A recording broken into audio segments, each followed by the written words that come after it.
I was 18 years old when I got married. I belonged to a very conservative family, a Baloch family, where good daughters never say no to their parents. My father wanted me to get married, and all I said was, if that makes you happy, I'll say yes. And of course, it was never a happy marriage. Just about after 2 years of getting married, about 9 years ago, I met a car accident.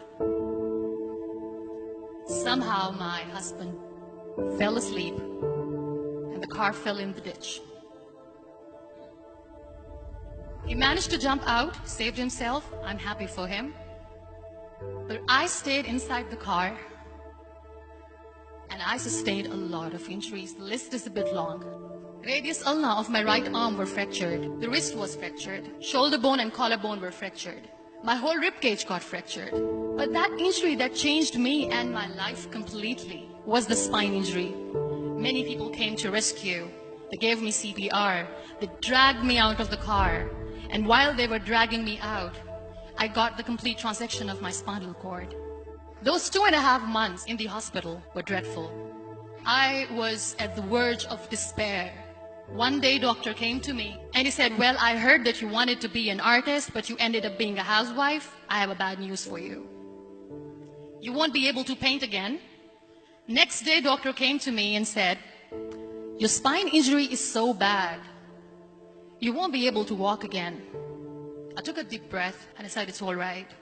Next day, doctor came to me and said, because of your spine injury and the fixation that you have in your back, you won't be able to give birth to a child again. That day, I was devastated. I started to question my existence. Why am I even alive? So what kept me going was, one day I asked my brothers, I know I have a deformed hand, but I'm tired of looking at these white walls in the hospital and wearing these white scrubs. Bring me some colors, bring me some small canvas. I want to paint. So the very first painting I made was on my deathbed, where I painted for the very first time. What an amazing therapy it was. Without uttering a single word, I could paint my heart out. I could share my story.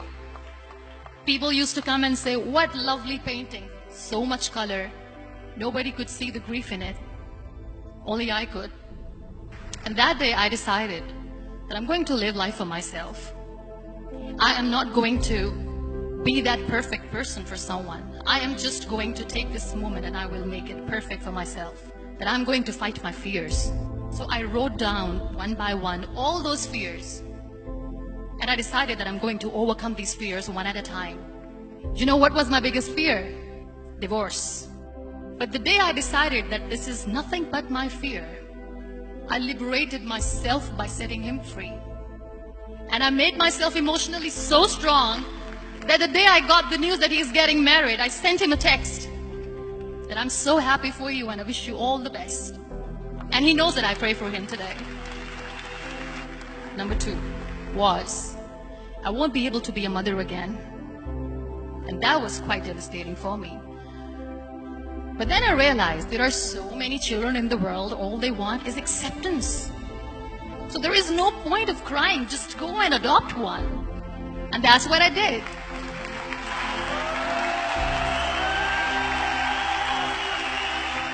I gave my name in different organizations, different orphanages, and I waited patiently. 2 years later, I got this call from a very small city in Pakistan. I got a call and they said, are you Muniba Mazari? There is a baby boy and would you like to adopt? I could literally feel the labor pain. I said, yes, yes, I am going to adopt him. I am coming to take him home. And that day, I was 2 days old, and today he's 6. You know, when you end up being on the wheelchair, what's the most painful thing? People think that they will not be accepted by the people because we, in the world of perfect people, are imperfects. So I decided to appear more in public. I started to paint. I have done a lot of modeling campaigns. I decided that I'm going to join the national TV of Pakistan as an anchor person. I became the National Goodwill Ambassador for UN Women Pakistan, and now I speak for the rights of women, children. I was featured in BBC 100 Women for 2015. I'm one of Forbes 30 under 30 for 2016. So when you accept yourself the way you are, the world recognizes you. It all starts from within. We have this amazing fantasy about life. This is how things should work. This is my plan. It should go as per my plan. If that doesn't happen, we give up. I never wanted to be on the wheelchair. Never thought of being on the wheelchair. This life is a test and a trial, and tests are never supposed to be easy. So when you are expecting ease from life, and life gives you lemons, then you make the lemonade, and then do not blame life for that.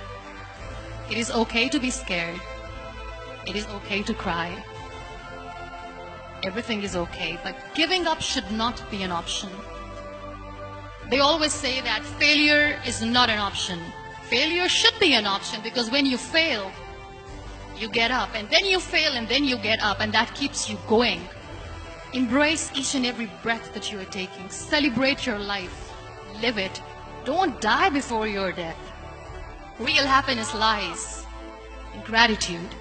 So be grateful, be alive, and live every moment.